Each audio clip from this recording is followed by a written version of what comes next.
Precioso Jesus, aos teus pés aqui estou, que eu poderia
Olá, estamos aqui para a nossa segunda aula da segunda parte da história da igreja. Então, aqui é uma continuação. Na aula passada, nós falamos daquilo que precedeu a reforma protestante, e agora nós vamos para aquilo que seria já a reforma protestante em si. Mas, para começar, eu gostaria de repetir aqui a definição de reforma protestante, que foi aquele movimento ocorrido na Europa no século XVI, dentro da Igreja Católica, que, rompendo com a autoridade da mesma, procurou estabelecer suas bases a partir unicamente das Escrituras. Então, aqui é a nossa, fazer aqui que é a nossa ideia base. E nós vamos para os principais atos e agentes da reforma, e como não podia deixar de ser, nós vamos ver aqui que a reforma protestante, na sua raiz, embora tivesse muito espalhada, mas ela vai ser efetivada, a princípio, na Alemanha. Então, como nós já até mencionamos isso, né? Embora as ideias da reforma já circulassem, várias pessoas já tinham muitas daquelas ideias da reforma enraizadas em si mesmo que não de uma maneira muito definida ou clara, né? Mas existe aquela história, você precisa ter aquele momento, aquela pessoa, aquilo que você pode apontar e dizer assim, começou aqui, né?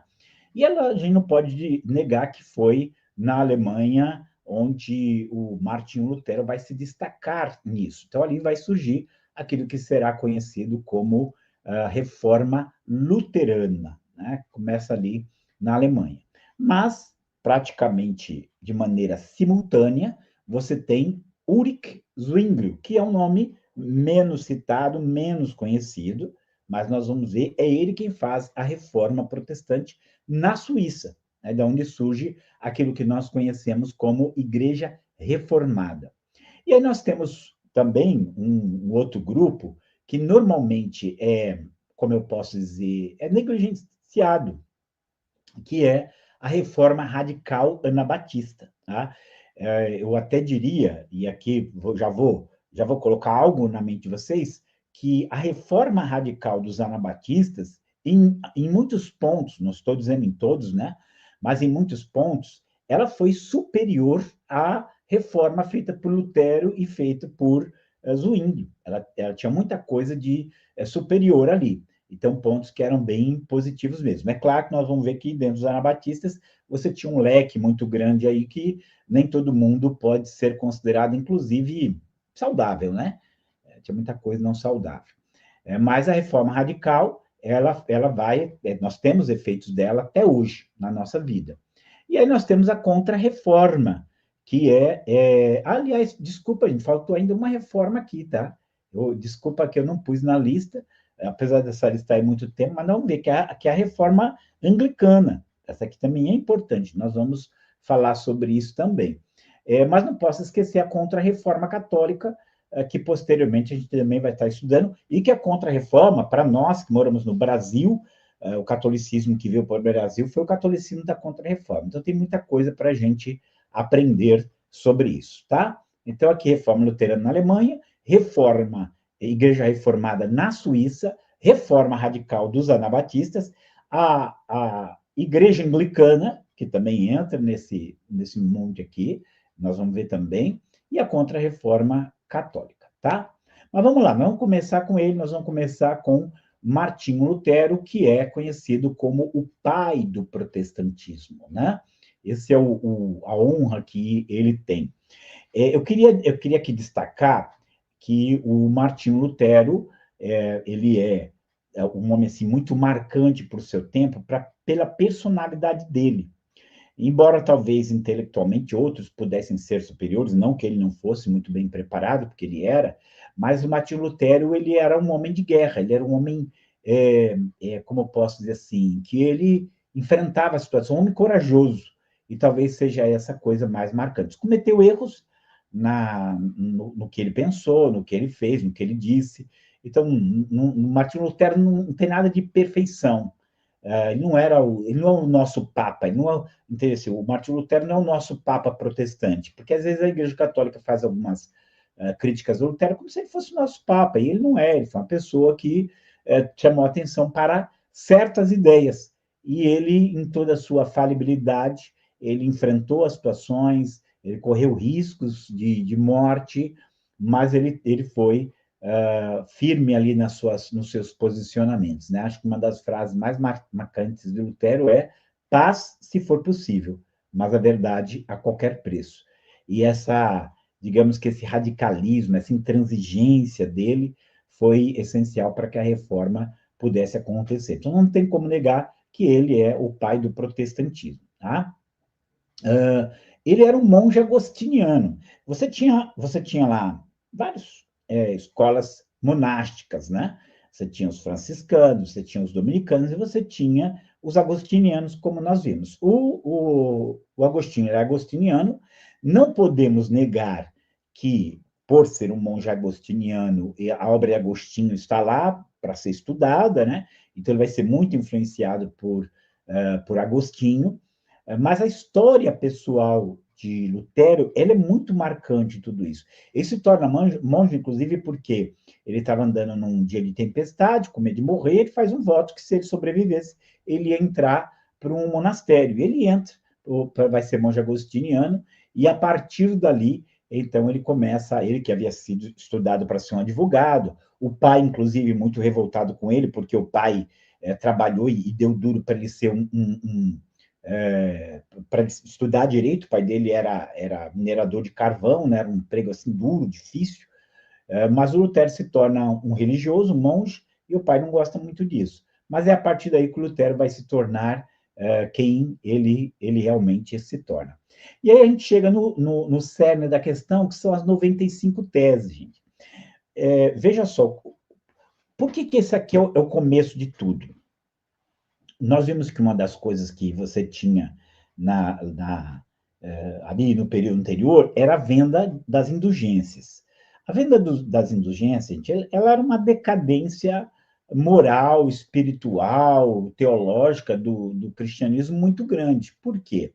Porque implicava o seguinte, que o Papa poderia vender créditos dos santos para as pessoas que quisessem comprar. E esses créditos de perdão, né, que é a indulgência, a pessoa comprava que ele podia conseguir o perdão para parentes mortos que estavam no purgatório, aliviando o tempo deles no purgatório, ou poderia usar para si mesmo, mas, segundo eles, aquelas indulgências que estavam sendo vendidas tinham o poder de perdoar os pecados das pessoas. E aquilo era teologicamente um absurdo, né? Vamos lembrar que o John Tetzel, que foi um grande vendedor das indulgências, ele falava coisas absurdas, como ele salvou mais vidas vendendo indulgência do que Jesus morrendo na cruz, de que as indulgências poderiam perdoar qualquer pessoa, até alguém que tivesse violado a mãe de Deus. Né? Então ele tinha quando a moeda cai no fundo da caixa, a alma sai do purgatório. Então ele é aquele vendedorzão que fala aqueles absurdos todos. Isso, gente, ele está fazendo isso, por mais que depois ele vai ser condenado, mas para disfarçar porque, na verdade, o que ele fazia, eles queriam mesmo que ele vendesse bastante. O Leão X estava construindo a Basílica lá de Roma, e o que o Leão X queria era que tivesse bastante dinheiro, né? Queria o dinheiro ali. E as indulgências garantiram isso. Lutero, quando ouve sobre isso, ele vai lá no dia 31 de outubro, ao meio-dia, na porta do castelo de Wittenberg, e coloca ali as 95 teses, convidando para um debate. Veja bem, gente, e eu gosto de falar, né? Martinho vai falar, eu vou fazer reforma protestante, vou mudar tudo. Não foi assim, não foi assim. Só que ele viu aquelas vendas de indulgência e ele falou, não, isso aqui está errado, não é desse jeito. Então ele põe 95 pontos, fazendo o quê? Chamando as pessoas para discussão. A porta do castelo, gente, era uma espécie de rede social da época. Então, quem chegasse lá olhava, tá, então vou lá para o debate. Era isso que ele queria, conversar. Para você ter ideia, nem todas as 95 teses elas foram rejeitadas pelo Papa, né? Então, assim, não era uma coisa de outro mundo, mas a situação estava tão delicada, e parece que alguém pegou ali aquele conteúdo, imprimiu e saiu distribuindo, E o Papa se sentiu ofendido com aquilo, então chama Lutero para dar resposta sobre aquilo. Só que Lutero já estava imbuído com uma visão muito profunda do Novo Testamento, né? Da Bíblia, da salvação, da teologia cristã. Então tinha coisa que não se encaixava mais no coração dele. Eu acho muito bonito, e como sempre, como eu fiz na outra aula, eu vou fazer referência aqui ao filme do Lutero, quero despertar em vocês desejo mesmo de assistir. É muito bonita aquela cena quando ele vai conversar com o cardeal Caetano, o cardeal Caetano fala assim: o Papa interpreta a Bíblia. E aí ele responde: pode interpretá-las, mas não está acima delas.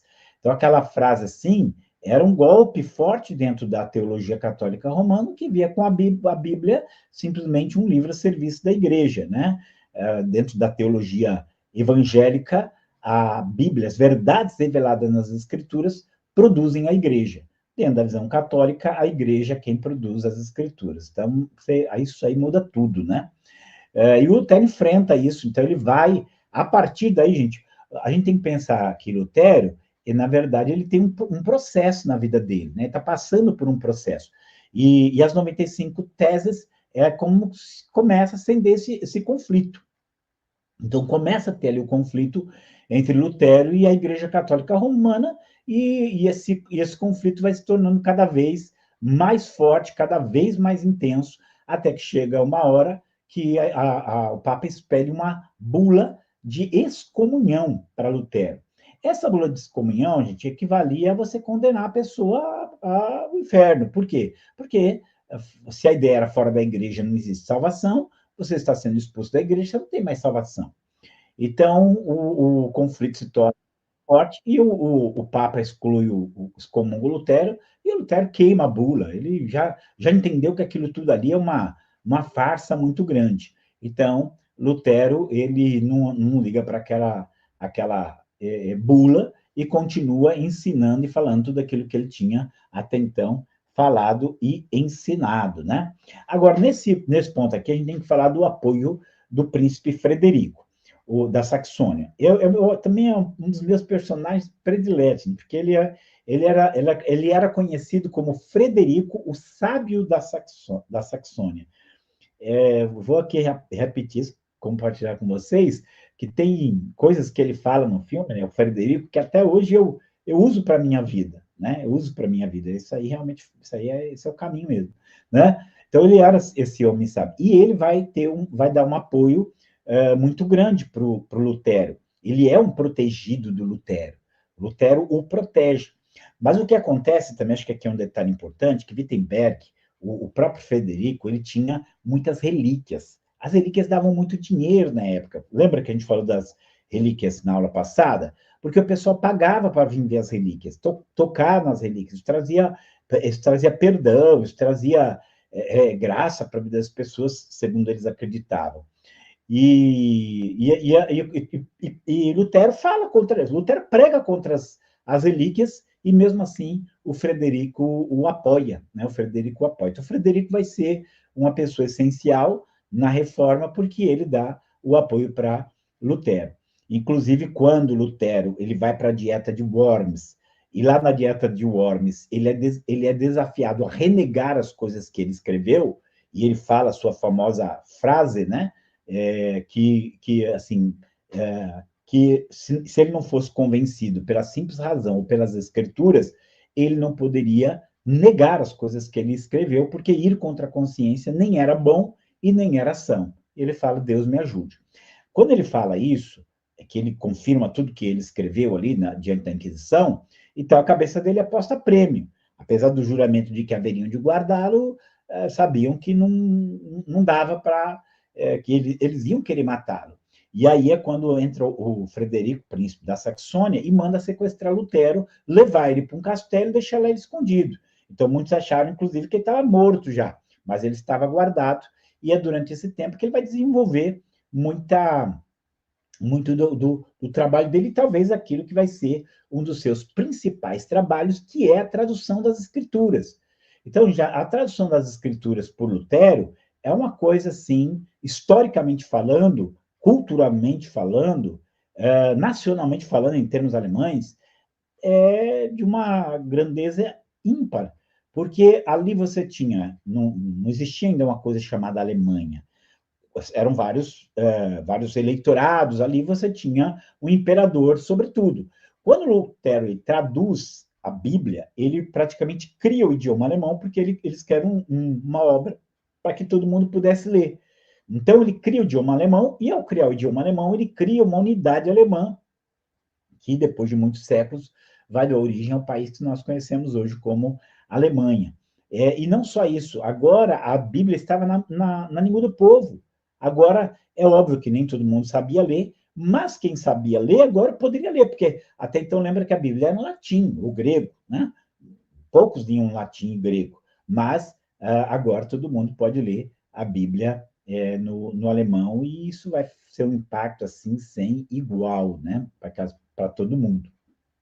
Ele vai ser apoiado pela nobreza. Lembra-se que a nobreza também estava cansado do controle católico romano em todos os aspectos, né? Você tem uma burguesia que quer expandir, que quer agir e se sente presa. Você tinha aquele problema de também as divisas, né? O ganho que um país tinha ia para Roma, e aí agora não. Você pode ter as divisas que você produz no seu próprio país. Então, nesse aspecto, a nobreza vai lá e ela apoia Lutero. Um outro ponto também que vale a pena falar aqui é o casamento do Lutero. Lutero ele vai casar com a Catarina Vambora, que também foi freira. A Catarina Vambora, eu brinco até hoje, né? Eu brinco até hoje que ele foi na porta da casa dela e disse para ela, Catarina, vambora. E a Catarina foi embora, para chamar Catarina Vambora. E pior que, para pagar minha língua, nasceu minha neta e o nome dela é Catarina, né? Eu não tem jeito, eu vou chamar ele de Catarina Vambora.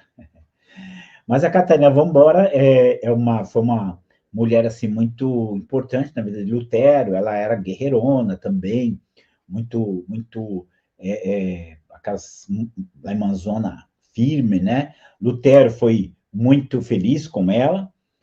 Tiveram aí 16, tiveram 6 filhos aí, e o Lutero gostava tanto dela que ele chamava ela de Kate, né? A Catarina chamava ela de Kate.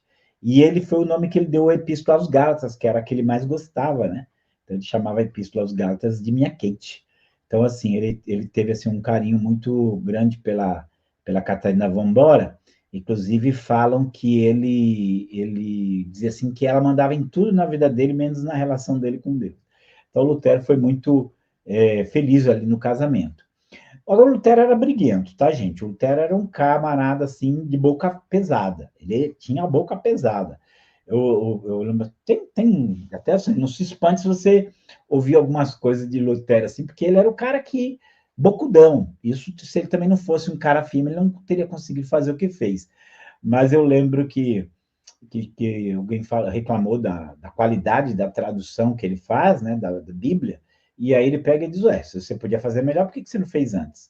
Então ele era um cara assim bem impositor, ele saiu brigando, ele brigou com o Erasmo, porque, como nós vimos, o Erasmo de Roterdã, ele não deu continuidade. O Erasmo de Roterdã, ele como se ele ficou com medo de continuar, de romper com Roma. Era, gente, uma coisa muito forte, romper com Roma, então ele não rompe com Roma, e aí o Lutero rompe com Erasmo. O Zwinglio, gente, que faz a reforma na Suíça, foi até triste isso, né? Foi até triste. Por quê? Porque o Zwinglio, como nós vamos ver, ele faz tudo, independente de Lutero, ele não foi influenciado por Lutero, ele foi influenciado pela Bíblia e por aquilo que já vinha sendo dito, né? Então, quando eles estão ali, a reforma aconteceu, né? Aí surge a igreja reformada, nós já vamos ver, surge a igreja luterana. E aí eles, então, marcam de se conhecer, de conversar, de unir forças. E eles conversam, eles se acertaram em tudo. Eles só não acertaram em um ponto. O Zwinglio dizia que a ceia era um memorial. O Lutero dizia que a ceia, embora a ceia não tivesse, não se transformasse no pão e no corpo de Cristo, que é a ideia católica, né? É que o pão é literalmente o corpo e o vinho é literalmente o sangue, mas que o pão e o vinho continham o corpo e o sangue de Cristo. Continham, não era, mas continham. é o que alguns chamam de consubstanciação. E aí essa discordância teológica deles levou eles a brigarem. E o Lutero chega a dizer assim: eu prefiro beber o sangue com os papistas do que tomar vinhozinho com os zwinglianos. Então, também teve conflito. No caso do Lutero e Calvino, eles não tiveram conflito justamente porque o Calvino vai viver, vai fazer sua obra praticamente uma geração depois do Lutero. Então, ele dá continuidade à obra de Zwinglio, né, o Calvino, ali na Suíça, em Genebra, mas ele não tem esse conflito, esse contato com o Lutero. Provavelmente, se tivesse tido contato com o Lutero, ele iria ter brigado com o Lutero, né? Outro ponto que a gente também tem que falar é a questão do massacre dos camponeses, porque isso aqui é um momento escuro nesse processo todo. Os camponeses, muitas vezes, fazem uma interpretação indevida da obra de Lutero e se rebelam. Daí começam, inclusive, a atacar os nobres, começam a matar os nobres. E aí o Lutero, ele fala, né, no momento ele escreve, olha, os príncipes têm que fazer qualquer coisa para parar essa carnificina. E aí os príncipes, o que eles fazem? Massacram os camponeses, mais de 100 mil camponeses. O Lutero a vida inteira vai se sentir culpado por isso, e até hoje se acusa o Lutero como se ele fosse culpado, sendo que ele o matou, ele era um teólogo, né? Mas esse sangue foi algo que ele se sentiu culpado a vida dele inteira. Na questão com os judeus também, até porque é uma área que eu lido bastante, a questão de Israel, a questão da história dos judeus, e o que aconteceu? Em 1521, Lutero ele lança um livro chamado Jesus Nasceu Judeu, porque a esperança dele é que os judeus se convertessem ao protestantismo. Normalmente, luteros não se converteram ao catolicismo por causa da idolatria, né? Como aquele ficou fora, então ele falou, bom, agora eles vão me ouvir. Então ele escreve, né, Jesus nasceu judeu, como uma maneira de atrair os judeus. Só que os judeus continuaram intransigentes, não se converteram, continuaram falando mal dos cristãos. E aí Lutero, em 1542, ele vai lançar um livro chamado Dos Judeus e Suas Mentiras. Existem vários comentários sobre esse livro, no sentido de que Lutero era fruto, ninguém pode negar, do antissemitismo da sua época. Alguns dizem que ele estava com várias doenças, então ele era irritadiço, mas o livro é pesado, muito pesado, né? Esse livro dos judeus, suas mentiras, inclusive, dava uma fórmula para acabar com os judeus, e Hitler, imagine, 500 anos depois, vai mandar reimprimir o livro e publicar, né? 400 anos depois, mandar imprimir o livro e publicar e divulgar em toda a Alemanha. Então, o livro dos judeus, suas mentiras, é um ataque muito feroz aos judeus. Não vou justificar ele não, porque o que está ali está errado, tá? Gente, eu baixei esse livro num site neonazista, para você ter ideia, então o negócio é bravo. E, por fim, preciso mencionar o Philippe Melanchthon, porque o Philippe Melanchthon ele vai ser o continuador, ele vai ser o sucessor do Lutero. Só que o Lutero ele era um profeta, no sentido que ele era um homem que falava as coisas, proclamava as coisas com aquela dureza, com aquela ímpeto, né? O Melanchthon não, o Melanchthon ele era um mestre, um filósofo, pensador. Então ele vai organizar teologicamente o pensamento da reforma, mas ele não é o Lutero, né? Lutero só tinha um mesmo. E aí seria bom falar também aqui da dieta de Spira. Por quê? Porque é aqui que diz onde vem o termo protestante. Então, aqui, ó, a dieta de Spira, também conhecida como dieta de Speyer, é duas reuniões importantes do Sacro Império Romano e Germânico, realizado em Speyer, acho que é isso, né?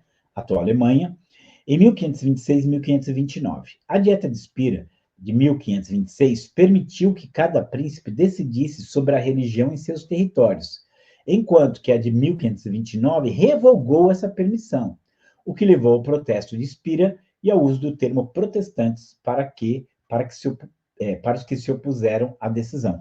Veja só, esse nome não é porque o Lutero se opôs, é porque os príncipes que já haviam aderido aos pensamentos da reforma, eles se opuseram. Então, em 1526, eles foram autorizados, cada príncipe ali, a a seguir a fé que quisesse.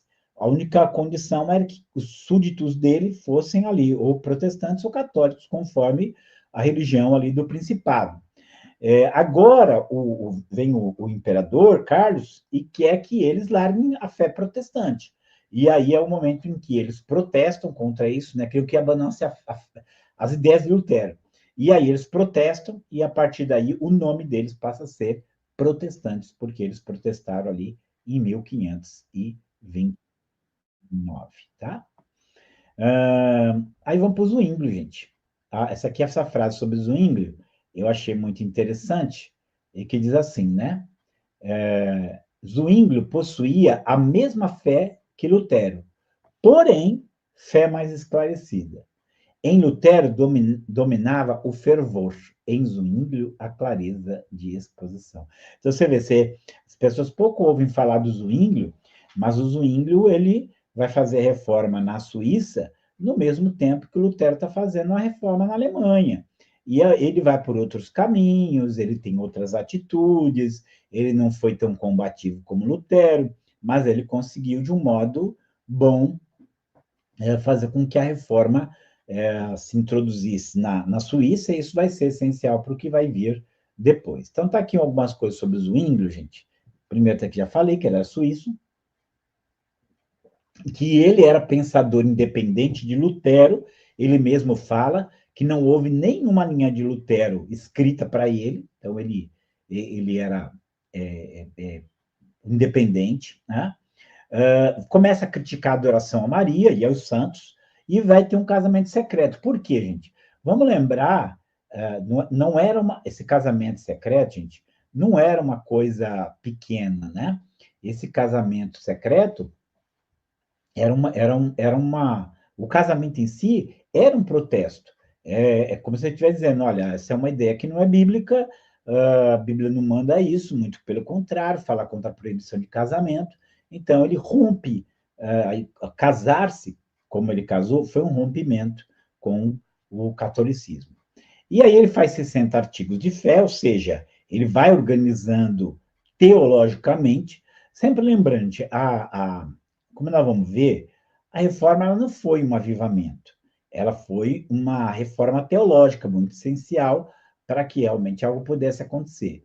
Mas ele vai pôr esses 60 artigos de fé, e nesses artigos era aquilo que se propunha para a reforma da igreja. E esses artigos de fé, eles se chocavam de maneira direta com aquilo que o catolicismo ensinava. Tá? Então, como é que o Zwinglio ele faz para introduzir a reforma na Suíça? A Suíça ela era dividida em 10 cantões, como se fossem 10 estados, 10 províncias, né? Então, eles chamavam representantes da Igreja Católica para um debate, chamava as autoridades do cantão para analisar o debate, chamava representantes do povo e fazia o debate. Terminado o debate, era questionado ao povo se eles queriam continuar ligados à Igreja Católica Apostólica Romana ou se eles queriam seguir o caminho da Igreja Reformada. Dentro desses debates que ele fez, 5 cantões continuaram ligados à Igreja Católica. E os outros 5 não, aderiram à reforma. Então, você veja que aqui ele faz de uma maneira muito suave, faz de uma maneira muito tranquila. Mas isso tem muito a ver também com os suíços, tá, gente? Havia já uma tradição muito democrática com relação aos suíços, eles eram muito cuidadosos nisso. Então, eles decidem tudo dessa forma, metade da Suíça passa a fazer parte da fé protestante, tá? Então, foi assim que ele introduz. Agora, por mais que tenha sido feito em paz, e assim, de uma maneira justa, mais tarde os exércitos do Papa começam a atacar a Suíça por causa da Igreja Reformada. E nessa, o Zwinglio vai enfrentar também, ele entra na batalha, e lá ele acaba morrendo. Agora, 2 pontos importantes aqui. Uma é a perseguição aos anabatistas, tá? E aqui a gente tem que falar, daqui a pouco nós vamos falar um pouquinho sobre os anabatistas, quem eles eram, tudo. mas os anabatistas eles foram perseguidos tanto por católicos como por protestantes, tá? Então, o Zwinglio perseguiu os anabatistas. No começo, ele gostou, porque os anabatistas, em muitas coisas, eles eram reforma, né? Só que eles eram mais radicais em algumas questões, alguns pontos, e esses pontos complicou um pouco a situação. Eu vou explicar depois quais eram esses pontos. E aí começa uma perseguição. Veja bem, eu acho que aqui já é momento de eu dizer algo para vocês sobre a reforma protestante. As igrejas que surgem da reforma protestante, elas são igrejas estatais. O que significa isso? Igrejas ligadas ao Estado, né? Então, fazia parte do aparelho estatal, as igrejas protestantes. Então, tipo assim, lá na Alemanha era a igreja luterana, e quem implantou as ideias do Lutero podia ser depois a Dinamarca, a Noruega, a Suécia, não interessa, é a igreja do Estado, está ligada ao Estado, fixa ali. E quem vai romper com isso são os anabatistas, como nós vamos ver posteriormente, tá? E quem vai sucedê-lo? Na verdade, o Calvino não foi o sucessor direto de Zwinglio. Na verdade, houve uma outra pessoa no meio que acabou servindo como um tipo de intermediário entre Calvino e entre o Zwinglio e o Calvino.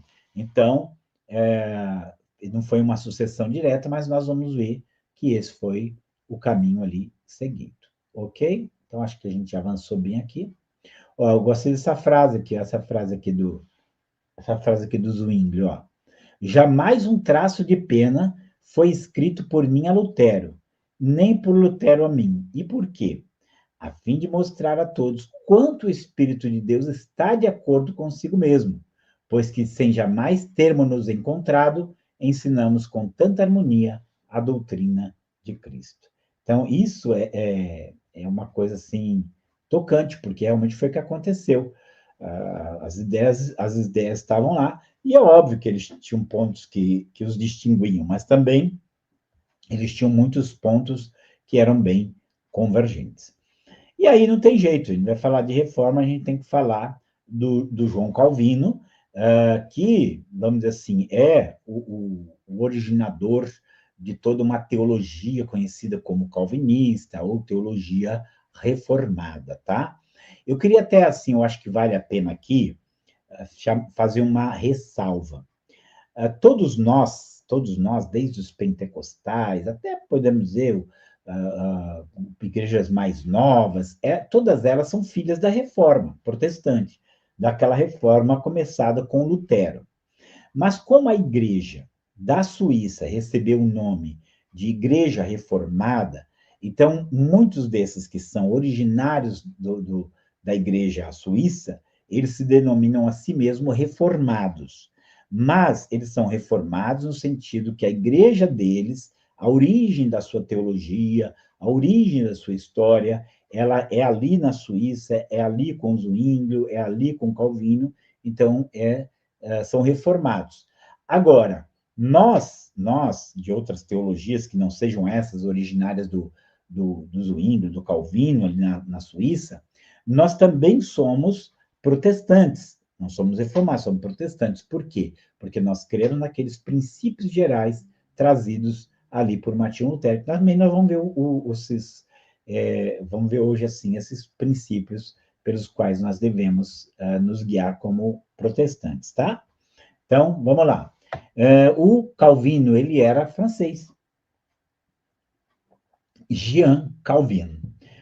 E aí, o Calvino, ele estudou também direito. O Calvino era, de fato, formado em direito. Mas ele se converteu e lá, onde ele estava, o norte da França, como nós vamos ver, cresceu muito o protestantismo ali com os huguenotes. Nós vamos ver sobre isso. E aí, mas só que houve perseguição.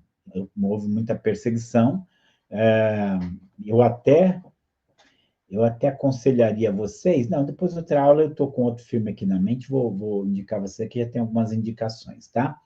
Mas o que acontece? Houve perseguição e o Calvino foge de lá. E o Calvino, ele já era muito famoso por causa do livro que ele escreveu, que chama-se Institutas da Religião Cristã, ou Instituição da Religião Cristã. O que é esse livro, gente? Esse livro é basicamente a primeira teologia sistemática protestante. Então, era um livro que, para a época, para os padrões da época, era pequeno, para os padrões da época, era um livro fácil de você ler e muito bem organizado. Então, esse livro torna o Calvino muito famoso quando ele está fugindo da perseguição na França. Ele passa pela Suíça, ele passa por Genebra, e aí lá em Genebra, ele é intimado para ele se tornar o líder da igreja em Genebra. Tinha morrido o líder, e aí ele é realmente pressionado. Eu brinco muito assim com meus alunos, que a pessoa que pressiona ele, inclusive, amaldiçoa ele se ele não ficar ali para coordenar a igreja. E ele acaba ficando, e o Calvino acaba criando vamos falar assim, algo que vai dar muito impacto para o protestantismo, porque ele vai fazer de Genebra quase uma teocracia, porque ele quer que a cidade inteira esteja sob o jugo das escrituras ali. E o Calvino, gente, era uma pessoa muito sistemática. Eu até diria assim que o Calvino, ele não era... Se o Lutero era um profeta, o Calvino, ele era mais um mestre, mais um ensinador. E ele foi aquela pessoa que ali em Genebra, ele colocou a Bíblia no centro do culto. Ele fez isso assim com uma maestria muito grande, né? Para vocês terem ideia, o Calvino ele escreveu comentários sobre todos os livros da Bíblia, com exceção do Apocalipse. Então, a obra dele escrita foi muito intensa. Ele era um ensinador, ele era um mestre, então ele foi ensinando a Bíblia passo a passo, né? Então, tudo isso foi marcante assim na vida do Calvino. E ele vai ter vai colocar dentro da igreja essa centralidade das escrituras. É muito interessante, assim, eu faço essa comparação, né? Por exemplo, se a igreja usava vela. Chegasse alguém para Lutero e falasse assim, Lutero, nós estamos usando vela na igreja, você acha que é certo? A gente deixa a vela lá ou a gente tira? O que o Lutero responderia? O Lutero responderia assim: a Bíblia proíbe usar vela? Eu falei, não, então deixa lá, não proíbe, deixa lá. Se perguntasse para o Calvino, aí, ó, tá vela na igreja, o que a gente faz com essas velas? O que o Calvino ia perguntar era o seguinte: para que servem essas velas aí? A Bíblia manda usar vela? Não, não manda, então tira. Se a Bíblia não manda, não tira. Então, um disse: se a Bíblia não proíbe, fica, e o outro disse: se a Bíblia não manda pôr, tira. Então, o Calvino, ele já é uma linha muito mais radical, aí por isso também você tem os reformados muito voltados para o ensino, justamente por causa do Calvino. Então, Calvino vai ser essa pessoa que vai implantar. Deixa eu dizer mais uma coisa que é importante. Veja bem, isso aqui também é importante para a gente entender. Teve vários fatores que fazem do trabalho do Calvino ali em Genebra, na Suíça, muito importante. Por quê? Porque a igreja protestante ela rompeu com o catolicismo. Ela precisava criar uma identidade própria. O que é criar uma identidade própria? É a liturgia do culto, ou como vai funcionar. E o Calvino ele cria essa liturgia, ele cria essa forma da igreja proceder, e então a reforma, a mensagem da reforma, que está espalhada em muitos lugares, acaba trazendo para Genebra para estudar a palavra com ele muitas pessoas. E eles se formam ali em Genebra, eles se tornam líderes ali, e eles voltam para os seus países e vão fazer as respectivas transformações, como é o caso de John Knox, que vai para a Escócia e leva para lá o calvinismo, né? Então, assim, essa é a importância. E aí você tem a teologia calvinista, que ela é resumida no TULIP, né? TULIP aqui um acróstico, cada uma das letras está relacionada a uma verdade teológica, tá? E que isso caracteriza a igreja reformada, né, e a teologia calvinista. Vamos só lembrar assim, que a influência de Calvino e de Genebra, como eu já expliquei aqui, vai ser uma influência muito grande e muito importante. Bom, gente, só aqui para você saber, na Inglaterra, os calvinistas vão ser chamados de puritanos. Então, primeiro ponto. Na Escócia, eles vão ser chamados de presbiterianos. Então, por aqui você já percebe que a Igreja Presbiteriana do Brasil, ela é fruto do que aconteceu ali. E na França, eles são chamados de huguenotes. Os huguenotes, gente, não há muita, vamos dizer assim, explicação por que chama huguenote. Alguns supõem o Hugo, alguns já têm outras teorias, mas a verdade é que o protestantismo no norte da França, no sul não, no norte da França, ele vai crescer muito com os huguenotes. Mas o problema é que ele cresceu tanto que ele foi se transformando quase em um estado dentro do estado. E aí é óbvio que os governantes começam a ficar com medo, e aí você vai ter, inclusive, algumas coisas bem chocantes, como é o caso da Noite de São Bartolomeu, em que vários protestantes eles foram mortos. Mas você tem na Inglaterra puritanos, na Escócia presbiterianos, na França os huguenotes, tá? Mas vamos lá. Aí nós precisamos falar do Evangelho na Inglaterra. Né? Na Inglaterra. Lembra, na Inglaterra nós tivemos lá o John Wycliffe.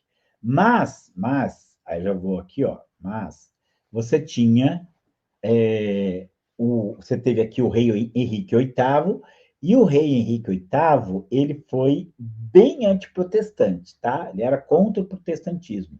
Ele proibiu a entrada das ideias protestantes na Inglaterra, perseguiu e tudo. Só que, aí começa a história, gente. É uma história não muito bonita de como nasce a igreja anglicana, né? O Henrique tinha ganho, inclusive, o título de defensor da fé, de tão assim, firme que ele era para defender o catolicismo, né?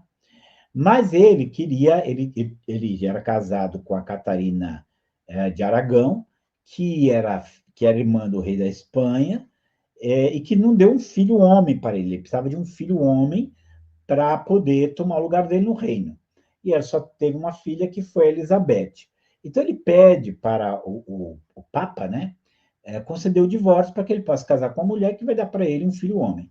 Mas o Papa não concede esse divórcio. Não porque o Papa fosse contra o divórcio, mas porque o Papa estava em aliança com Filipe, rei da Espanha, e ele não queria se indispor com Filipe, o rei da Espanha. Dar um divórcio para o Henrique VIII equivalia a abrir mão do trono da Inglaterra. Então, o que ele faz? Né? Fica ali nervoso o Henrique VIII, porque aí eu vou daqui eu brinco assim com meus alunos, são as fofocas históricas, gente. O Henrique VIII, ele já estava com uns piscilone com a Ana Bolenha. E aí, quer casar com a Ana Bolenha, né? Também porque estava apaixonado por ela, já era amante dele, mas também porque ele queria que ela desse um filho homem para ele continuar. Como o Papa não deu o divórcio, veio um dos bispos dele, deu a ideia, por que você não rompe, né? Assim, por que você não rompe com a Igreja Católica, com Roma? A igreja aqui na Inglaterra fica independente, você fica sendo o chefe desta igreja, você concede a você mesmo o divórcio e casa de novo. Ele gostou da ideia, fez isso. Rompeu a ligação com a ideia de com a Roma, se torna o líder da igreja anglicana, concede o divórcio a si mesmo e casa com a Ana Bolenha. Mas a Ana Bolenha também não deu um filho homem para ele, dá uma filha mulher, que é a Elizabeth. Deixa eu ver se eu tenho aqui. Olha aqui as mulheres dele, né? Era casado com a Catarina de Aragão, que deu à luz a Maria I. Depois casou com a Ana Bolenha, que deu origem a Elizabeth I. A Jane Seymour, que foi a terceira esposa dele, é quem vai dar para ele um filho homem, que é o Eduardo IV, que vai sucedê-lo, como nós vamos ver. Depois você tem as outras, Ana Clovis, Catherine Howard e Catherine Parr. Lembrando o seguinte, gente, que quando ele se aborreceu com a Ana Bolenha mandou cortar a cabeça dela. Quando ele se aborreceu com a Jeanne Seymour, cortou a cabeça dela. Com a Ana de Clovis, com a Catherine Howard, com a Catarina Parr, mesma coisa, mandou cortar a cabeça, vamos mandar cortar a cabeça. Era assim que ele fazia quando se aborrecia. Só a Catarina que ele mandou cortar a cabeça, perdão, porque morreu, né? Não tinha mandado cortar a cabeça dela também. Mas ele, e aqui vamos voltar aqui o slide, mas ele rompe com a Igreja Católica, isso não significa que ele criou uma igreja protestante, pelo contrário, ele criou uma Igreja Católica Apostólica Anglicana, que era igualzinho uma católica, só que não era sujeito ao Papa, só isso, quem mandava era ele. Então, esse foi um rompimento. Quando ele morre e o Eduardinho assume depois dele, o filho dele, o Eduardo já tinha sido protestantizado. Então, o Eduardo começa a realmente trazer as ideias protestantes para dentro da igreja anglicana. Então, a igreja anglicana, que era uma igreja fortemente católica, passa a ser uma igreja fortemente protestante, tá? Quando o Eduardo morre, ele não viveu muito, ele é muito doente, a irmã dele vai substituir ele, a irmã de pai, né, que é Elizabeth. E a Elizabeth, gente, foi uma mulher extraordinária dentro da história da Inglaterra, ela que vai trazer muita grandeza para a Inglaterra, mas é ela também que vai fazer com que a igreja anglicana seja mais protestantizada, ou seja, seguisse mais os valores protestantes. Vamos lembrar que você ainda tinha católicos e protestantes lá na Inglaterra, né? Você tinha os dois ali. Mas ela vai trabalhar para que a igreja da Inglaterra seja uma igreja bem protestante. É lá que surgem os puritanos, que inclusive deram muito trabalho para a Rainha Elizabeth, porque queriam realmente que a igreja anglicana se tornasse mais bíblica, e não conseguiram. Mas nós vamos falar deles mais para frente, tá? E a igreja anglicana, eu brinco assim que a igreja anglicana era um verdadeiro ornitorrinco eclesiástico. Não sei se você já viu ornitorrinco, você não sabe se é um pato, se é um castor, se é um mamífero, né? Um bicho bem esquisito. Tem até veneno aquilo ali, parece, né? E a igreja anglicana, ela é isso, gente. Dentro da igreja anglicana, você tem área liberal, você tem ala evangélica, você tem ala católica, você tem ala pior que você pode imaginar, tem lá.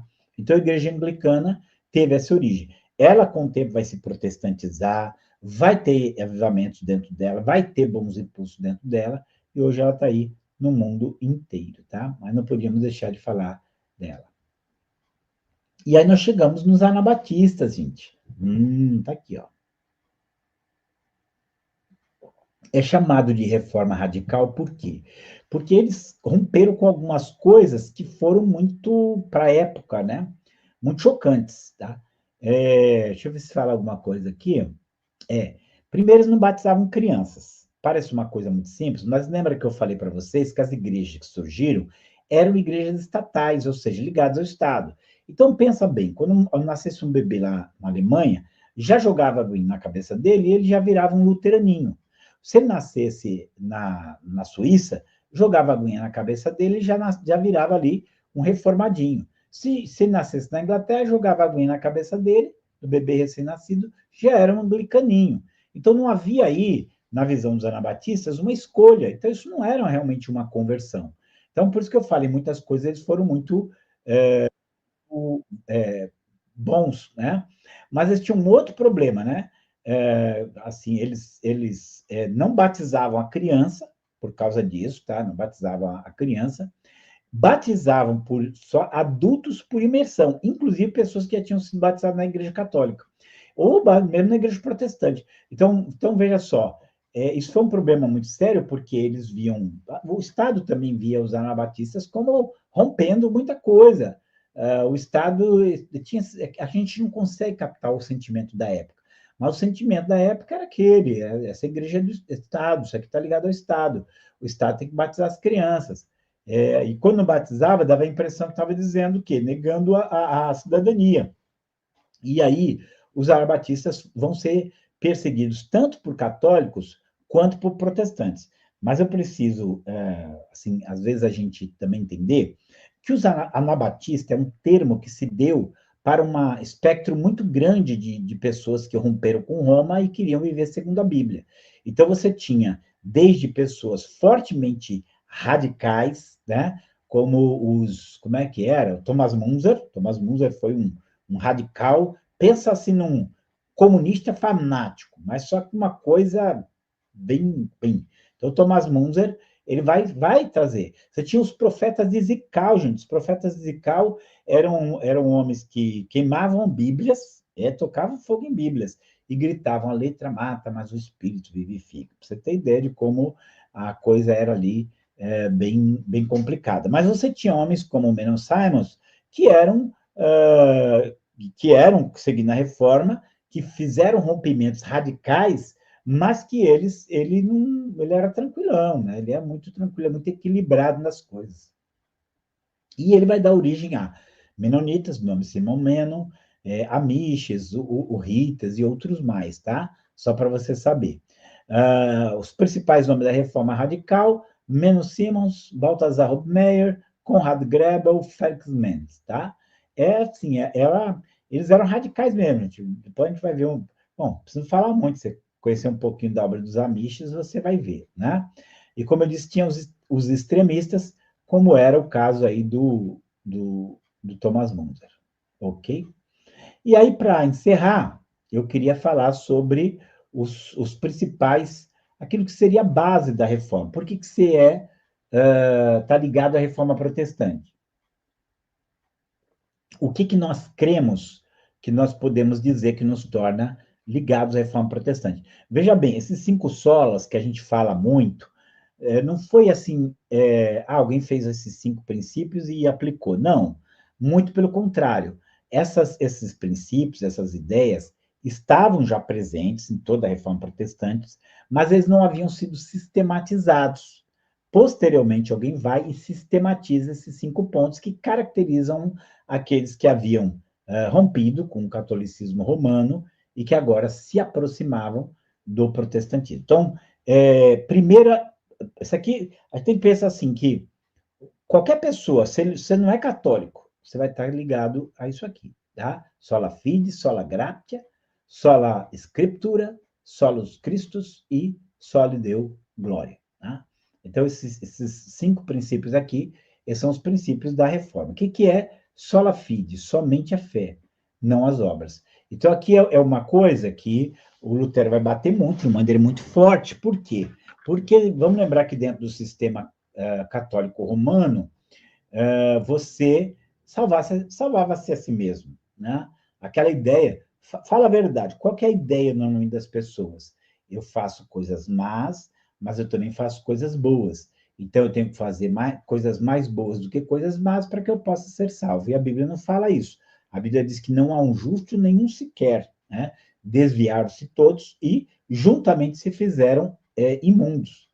Então, o que o Lutero vai trazer para as pessoas, e outros antes dele, e outros depois dele, é que a nossa salvação não depende do que nós fazemos, depende da nossa confiança na obra salvadora de Jesus.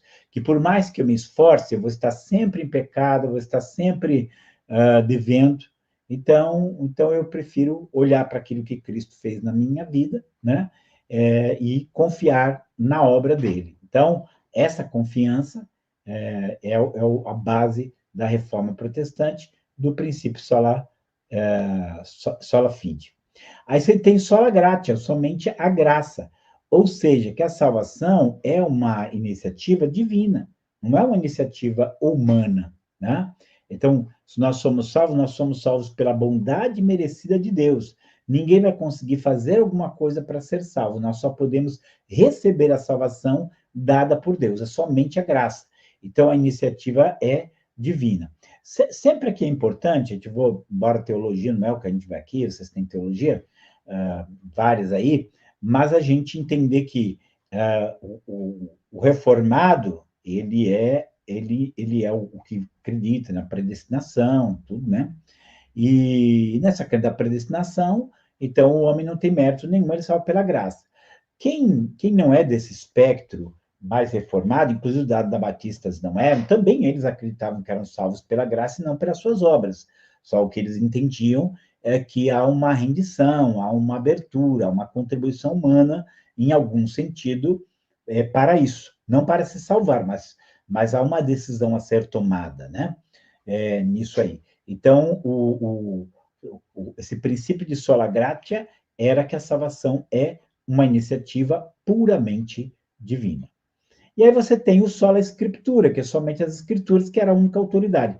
Veja só, lembre-se vocês que, na maior parte do tempo, a autoridade, que o mundo medieval pensava que a autoridade vinha da igreja. A igreja era a autoridade. Mas, como vocês viram lá atrás, a igreja se mostrou falível em muitos dos seus aspectos, as pessoas começaram a pensar, então o Papa não o Papa e a igreja não são perfeitos, como é que a gente vai achar a autoridade? Vamos para os concílios, mas os concílios também se contradiziam.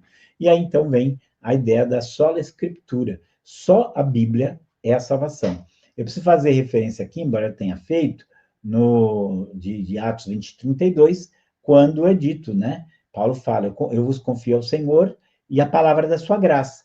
Então, a gente entender que o sola escritura a escritura é a única regra de fé e prática para nós. Claro que como que você vai aplicar essa questão, a única obra de fé e prática, é outra história. Mas se você é um protestante, você vai saber. É o que está escrito em Efésios 2:8. Pela graça sois salvos por meio da fé, isso não vem de vós, é dom de Deus. E você vai ter as escrituras como única autoridade. Aí também, eu vou falar assim, às vezes eu falo assim, às vezes eu e você, nós podemos até discordar do sentido de algum trecho das escrituras. O que não pode acontecer é eu e você discordarmos que a autoridade que nós temos que seguir é as escrituras. Mesmo que eu não concorde como você interpretou, você não concorde comigo, mas uma coisa nós dois concordamos. A Bíblia é a autoridade nisso. Então, o sola escritura, ele é... Eu diria até o seguinte, gente, que de 5 solas, o sola escritura é o mais importante. É o que determina tudo mais. Aí você tem os solos cristos, somente Cristo como único mediador. Vamos lembrar lá de 1 Timóteo 2:5, porque há um só Deus e um só mediador entre Deus e os homens, Jesus Cristo, homem. Então, por aqui você já sabe que a questão da mediação dos santos, de Maria, tudo isso vai cair por terra. E o último, que em parte é uma forma de adoração a Deus, de prestar culto a Deus, mas a princípio também um dos pontos basilares da reforma, né? Só lhe deu glória, somente a Deus glória, como diz Romanos 11:36, porque dele, por ele, para ele, são todas as coisas, glória, pois, a ele eternamente. E essa a reforma protestante, começa aqui, tá, gente? Essa aqui, tudo que a gente vai, é algo bastante resumido. Mas eu quis pôr essa frase no final, que eu acho ela muito boa. Depois de 15 séculos, as mesmas verdades produziram os mesmos efeitos. Então, o que acontece a partir deste momento que eles começam a ler a Bíblia, começam a aplicar a Bíblia, crer na Bíblia, praticar a Bíblia, as transformações começam a vir aqui, né? Então, é um impacto muito grande. Não posso deixar de indicar isso aqui para vocês. Gente, ó, esse filme do Lutero aí, com Joseph Fiennes fazendo o papel Lutero, vocês precisam assistir esse filme, tá? Não pega, aluga, baixa, não sei onde você conseguir, mas assiste esse filme que vai ter um momento muito grande desse momento. E aí você tem o Elizabeth Era de Ouro também, que é um filme fantástico e que fornece o pano de fundo, inclusive da Contra-Reforma dos jesuítas, que você vai poder ver no filme. E eu quis colocar esse filme, chamado Graça e Perdão, porque esse filme, na verdade, o título original dele é A Graça Amish, que vai mostrar os Amishes, que são um grupo que foi para a América, para os Estados Unidos, e se desenvolveu lá e que mantém um estilo de vida bem diferente, tá? Então, é muito curioso, esse filme é baseado em uma história, né? Em um fato histórico mesmo, é muito assim, interessante, chocante também, então vale a pena conhecer. Mas eu sugiro um outro filme, como ele é muito ficção, eu achei que não seria boa, que chama-se A Testemunha, que é um filme da década de 80 com o Harrison Ford como personagem principal, que ele vai parar dentro de uma comunidade Amish, e ele vai dentro dessa comunidade Amish, ele vai gerar ali, né, um contato, um relacionamento. Então é muito, muito legal, né? Então, se vocês puderem ver esses filmes, vocês vão acrescentar muito conhecimento. Então, está aqui a nossa linha do tempo avançando, o canal Missão Atenas, e aqui as redes sociais, caso vocês queiram também acessar. Às vezes, a gente, ó, o Marcelo intermedia a gente aí, mas se vocês quiserem também que responda alguma coisa, entrar em contato, eu fico à disposição de vocês para isso, tá bom? Queridos, Deus abençoe vocês, muito obrigado e até a próxima aula.